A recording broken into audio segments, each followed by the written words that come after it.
নাবালিকাকে যৌন হেনস্থার অভিযোগ ঘিরে ধুমধুমার মধ্যমগ্রামের রাজবাড়ী এলাকা।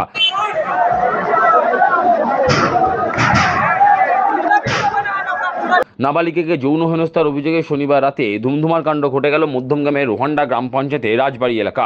অভিযোগ, নাবালিকাকে নিজের চায়ের দোকানে নিয়ে এসে যৌন নির্যাতন করে প্রতিবেশী এক ব্যক্তি। শনিবার রাতে ঘটনাটি জানাজানি হতেই তুমুল উত্তেজনা ছড়ায় রাজবাড়ী এলাকায়। ক্ষিপ্ত জনতা অভিযুক্তের বাড়ি ও দোকানে ভাঙচুর চালায় বলে অভিযোগ। আমি এসেছিলাম, তাহলে আমার বড় দাদা থেকে ধাক্কামুক্কি ঝামেলা হচ্ছিল। আমিও গিয়েছি, বলেছি ওর বড় দাদা যে রেপ করেছে, ওর বড় দাদা হাসুয়াটে নিয়ে আমাকে মেরেতে এসেছিল। আমার পুরো গঞ্জি ছিল পুরো ছেড়ে গেছে।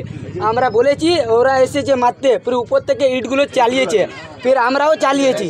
ফের ওখান থেকে পালাপুলি হচ্ছে, অ্যাসিডটা বের করে মানে আমাদের উপরে ফেলছিল। আমরা পালিয়েছি, ওখান থেকে স্যার ফের এসেছি, স্যারকে বলেছি বলছে দাঁড়াও এখানে ভিড় একটু হয়ে যায়, ওদেরকে আরোপিটাকে নিয়ে যাবো আমি। হ্যাঁ, সেটা ভিতরের মধ্যে 1 ঘন্টা থেকে ক্যামের পুলিশের বিচার হচ্ছিল। আর যে মেয়ের যার সাথে বাচ্চিটা বিচার করছিল মেম্বার, হাফিজ মেম্বার আছে ওইখানে, বলছে সেটেলমেন্ট হচ্ছিল টাকার জন্য। ওর বাপ, হ্যাঁ সেটেলমেন্ট, ওর বাপ এসে যার বাচ্চাদের সাথে ওর বাপ, এরপরেই তোমরা হ্যাঁ আমরা এই করেছি। হ্যাঁ ভাঙচুর হয়েছে।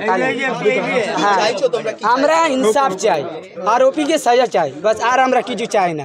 পরিস্থিতি সামাল দিতে ঘটনাস্থলে পৌঁছয় মধ্যমগ্রাম থানার পুলিশ। তবে পুলিশের সামনে উত্তেজিত জনতা ক্ষোভে ফেটে পড়েন। এদিকে বিচার চাই দাবি তুলে পথ অবরোধ করেন স্থানীয়রা। অভিযোগ, পুলিশের সামনেই তারা ভাঙচুর চালাতে থাকেন। অভিযোগ, স্থানীয় পঞ্চায়েত সদস্যের স্বামী অভিযুক্তকে আড়াল করার চেষ্টা করছে। সেই অভিযোগে পঞ্চায়েত সদস্যের বাড়িতেও চড়াও হন বিক্ষোভকারীরা।